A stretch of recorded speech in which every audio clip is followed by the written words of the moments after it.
हरे कृष्णा। ओम नमः शिवाय।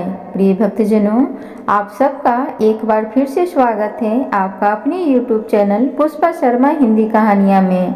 आज मैं आप सबको कार्तिक मास में पड़ने वाली देव उठनी एकादशी की कथा को श्रवण कराऊंगी।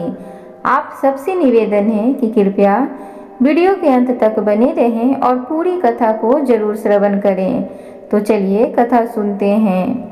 कार्तिक मास के शुक्ल पक्ष में पड़ने वाली एकादशी तिथि को देव उठनी एकादशी कहते हैं। इसे देव उत्थान एकादशी या प्रबोधिनी एकादशी के नाम से भी जाना जाता है।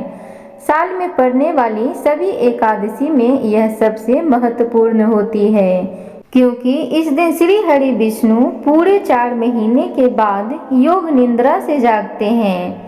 भगवान विष्णु के जागते ही चतुर्मास समाप्त हो जाता है और 4 माह के बाद बंद पड़े हुए शुभ मांगलिक कार्यों जैसे शादी, विवाह, मुंडन, गृह प्रवेश जैसे कार्यों की शुरुआत हो जाती है।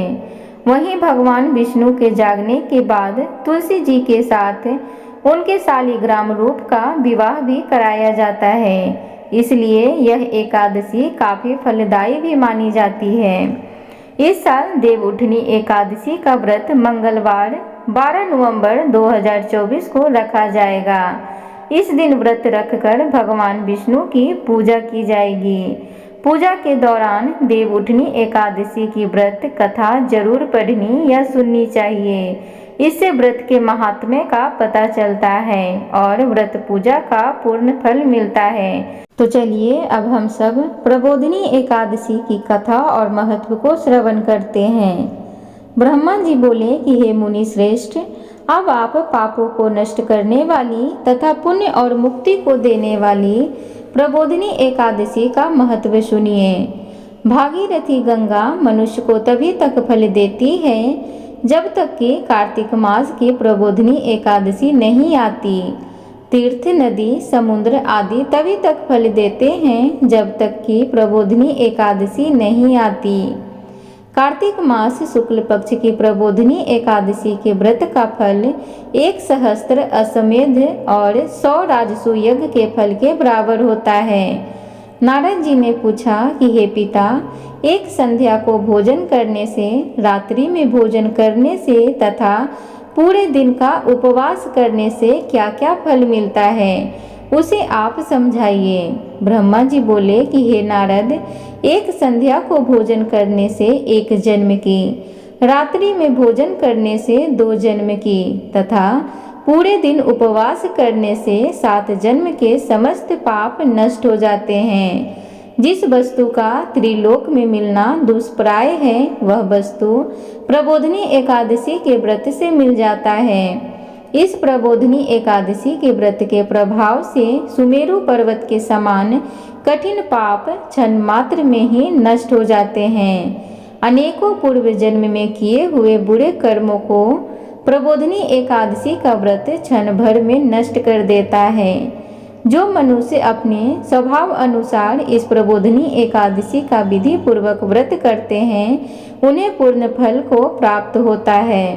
हे मुनीश्वर, जो मनुष्य श्रद्धा पूर्वक थोड़ा भी पुण्य करते हैं, वह उसका पुण्य पर्वत के समान अटल हो जाता है।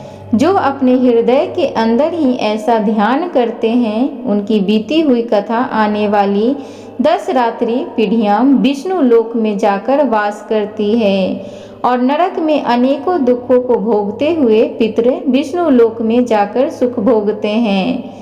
ब्रह्म हत्या आदि महान पाप भी प्रबोधिनी एकादशी के दिन रात्रि को जागरण करने से नष्ट हो जाते हैं।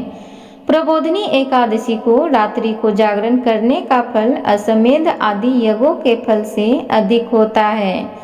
समस्त तीर्थों में जाने तथा गौ, स्वर्ण, भूमि आदि के दान का फल कार्तिक मास के शुक्ल पक्ष की प्रबोधिनी एकादशी के रात्रि के जागरण के फल के बराबर होता है। इस संसार में उस मनुष्य का जीवन सफल है जिसने प्रबोधिनी एकादशी के व्रत के दौरान अपने कुल को पवित्र किया है। संसार में जितने भी तीर्थ हैं तथा जितने भी तीर्थों की आस की जा सकती है, वह सब प्रबोधिनी एकादशी का व्रत करने वाले के घर में रहते हैं। जो मनुष्य समस्त कर्मों को त्यागते हुए भगवान की प्रसन्नता के लिए कार्तिक मास की प्रबोधिनी एकादशी के व्रत को करता है, वह धनवान, योगी, तपस्वी तथा इंद्रियों को जीतने वाला होता है, क्योंकि यह एकादशी भगवान विष्णु को अत्यंत प्रिय है। इस व्रत के प्रभाव से मनुष्य पुनः जन्म लेता है। इस व्रत के प्रभाव से कार्मिक, वाचिक और मानसिक पाप नष्ट हो जाते हैं। इस एकादशी के दिन को भी भगवान की प्राप्ति के लिए दान, तप, होम, यज्ञ आदि करते हैं। उन्हें अक्षय पुण्य मिलता है। प्रबोधिनी एकादशी के दिन भगवान की पूजा करने से बाल, यौवन और वृद्धावस्था के समस्त पाप नष्ट हो जाते हैं। इस एकादशी की रात्रि को जागरण करने का फल सूर्य ग्रहण के समय स्नान करने के फल से सहस्त्र गुना अधिक होता है। मनुष्य जन्म से लेकर जो पुण्य करता है, वह पुण्य प्रबोधिनी एकादशी के व्रत के पुण्य के सामने व्यर्थ है। जो मनुष्य प्रबोधिनी का व्रत नहीं करते हैं, उनके समस्त पुण्य व्यर्थ हो जाते हैं। इसलिए हे नारद, तुमको भी विधि पूर्वक विष्णु भगवान की पूजा करनी चाहिए। जो मनुष्य कार्तिक मास में धर्मपरायण होकर अन्य व्यक्तियों का अन्न नहीं खाते हैं, उन्हें चंद्रायन व्रत का फल मिलता है। कार्तिक मास में भगवान दान आदि से उतने प्रसन्न नहीं होते हैं जितने कि शास्त्रों की कथा सुनने से प्रसन्न होते हैं। कार्तिक मास में जो मनुष्य भगवान की कथा को थोड़ा बहुत पढ़ते या सुनते हैं, उन्हें सैकड़ों गौदान का फल मिलता है। जो मनुष्य अपने कल्याण के लिए विष्णु भगवान की कथा सुनते हैं, वे अपने कुटुंब का उद्धार करके 1,000 गौदान का फल पाते हैं।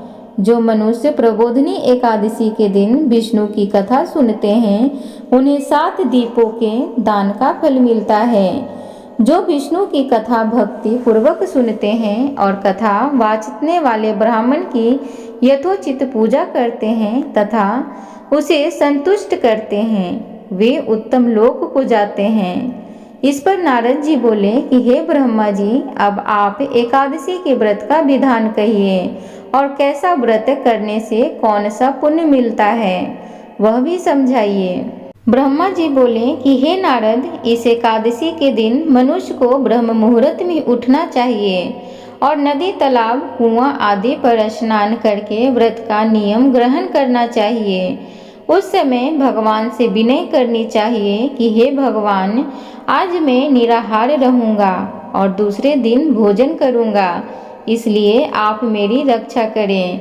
इस प्रकार विनय करके भगवान की पूजा करनी चाहिए और व्रत का प्रारंभ करना चाहिए। उस रात्रि को भगवान के समीप गीत, नृत्य, बाजे तथा कथा कीर्तन से समय व्यतीत करनी चाहिए। प्रबोधिनी एकादशी के दिन कृपणता को त्याग कर बहुत से पुष्प, अगरबत्ती, धूप आदि से भगवान की आराधना करनी चाहिए। शंख के जल से भगवान को अर्घ्य देना चाहिए। इसका फल तीर्थदान आदि से करोड़ गुना अधिक होता है। जो मनुष्य अगस्त्य पुष्प से भगवान की पूजा करते हैं, उनके सामने इंद्र भी हाथ जोड़ता है। कार्तिक मास में जो बेल पत्र से भगवान की पूजा करते हैं, उन्हें अंत में मुक्ति मिलती है। कार्तिक मास में जो मनुष्य तुलसी जी से भगवान की पूजा करता है, उसके 10,000 जन्म के समस्त पाप नष्ट हो जाते हैं। जो मनुष्य इस नाम में श्री तुलसी जी के दर्शन करते हैं या छूते हैं या ध्यान करते हैं या कीर्तन करते हैं या रोपण करते हैं अथवा सेवा करते हैं, वे 1000 कोटि युग तक भगवान के घर में रहते हैं। जो मनुष्य तुलसी जी का पेड़ लगाते हैं, उनके कुटुंब में जो पैदा होते हैं, वे प्रलय के अंत में विष्णु लोक में रहते हैं। जो भगवान की कदम के पुष्प से पूजा करते हैं, वह यमराज के दुखों को भी नहीं पाते हैं। समस्त मनोवांछाओं को पूजा करने वाले भगवान कदम पुष्प को देखकर अत्यंत प्रसन्न होते हैं। यदि उनकी कदम पुष्प से पूजा की जाए तो फिर क्या बात है। जो गुलाब के पुष्प से भगवान की पूजा करते हैं उन्हें मुक्ति मिलती है। जो मनुष्य बकुल और अशोक के फूलों से भगवान की पूजा करते हैं वह अनंत काल तक शोक से रहित होते हैं। जो मनुष्य विष्णु भगवान का सफ़ेद और लाल कनेर के पुष्प से पूजा करते हैं उन पर भगवान अत्यंत प्रसन्न होते हैं। जो मनुष्य विष्णु भगवान की दुर्वा दल से पूजा करते हैं वे पूजा के फल से 100 गुना फल अधिक पाते हैं। जो भगवान को समीपत्र से पूजा करते हैं वे भयानक यमराज के मार्ग को सरलता से पार कर जाते हैं। जो मनुष्य चंपक पुष्प से भगवान विष्णु की पूजा करते हैं वे आवागमन के चक्र से छूट जाते हैं। जो मनुष्य स्वर्ण का बना हुआ केतुकी पुष्प भगवान पर चढ़ाते हैं उनके करोड़ों जन्म के पाप नष्ट हो जाते हैं। जो मनुष्य भगवान की पीले और रक्त वर्ण कमल के सुगंधित फूलों से पूजा करते हैं उन्हें श्वेत दीप में स्थान मिलता है। इस प्रकार रात्रि में भगवान की पूजा करके प्रातःकाल शुद्ध जल की नदी में स्नान करना चाहिए। स्नान करने के पश्चात भगवान की प्रार्थना करते हुए घर आकर भगवान की पूजा करनी चाहिए। इसके बाद व्रत के लिए ब्राह्मणों को भोजन कराना चाहिए और दक्षिणा देकर मीठे वाक्य द्वारा उनको विदा करना चाहिए। इसके उपरांत भोजन गौ और दक्षिणा से गुरु की पूजा करनी चाहिए और ब्राह्मणों को भूयसी दक्षिणा देकर नियम को छोड़ना चाहिए। ब्राह्मण को यथाशक्ति दक्षिणा देनी चाहिए। जिस ब्राह्मण को रात्रि में भोजन करवावें स्वर्ण सहित बैल दान करना चाहिए। जो मनुष्य रात्रि स्नान करते हैं उन्हें दही और शहद दान करना चाहिए। जो मनुष्य फल की आशा करते हैं उन्हें फल दान करना चाहिए। तेल की जगह घी और घी की जगह दूध और अन्नों में चावल दान करने चाहिए। जो मनुष्य इस व्रत में भूमि पर शयन करते हैं उन्हें सब वस्तुओं सहित शैया दान करना चाहिए। जो मौन धारण करते हैं उन्हें स्वर्ण सहित तिल दान करना चाहिए। जो मनुष्य कार्तिक मास में उपाहन धारण नहीं करते हैं उन्हें उपाहन दान करना चाहिए। जो इस मास में नमक त्यागते हैं उन्हें शक्कर दान करनी चाहिए। जो मनुष्य नित्य प्रति देव मंदिरों में दीप जलाते हैं उन्हें स्वर्ण या तांबे के दीप को घी तथा बत्ती सहित दान करना चाहिए। जो मनुष्य चतुर्मास व्रत में किसी वस्तु को त्याग देते हैं उन्हें उस दिन से पुनः ग्रहण करनी चाहिए। जो मनुष्य प्रबोधिनी एकादशी के दिन विधि पूर्वक व्रत करते हैं उन्हें अत्यंत सुख मिलता है और अंत में स्वर्ग को जाते हैं। जो मनुष्य चतुर्मास व्रत को बिना किसी विघ्न के पूरा कर देते हैं उन्हें दोबारा जन्म नहीं मिलता।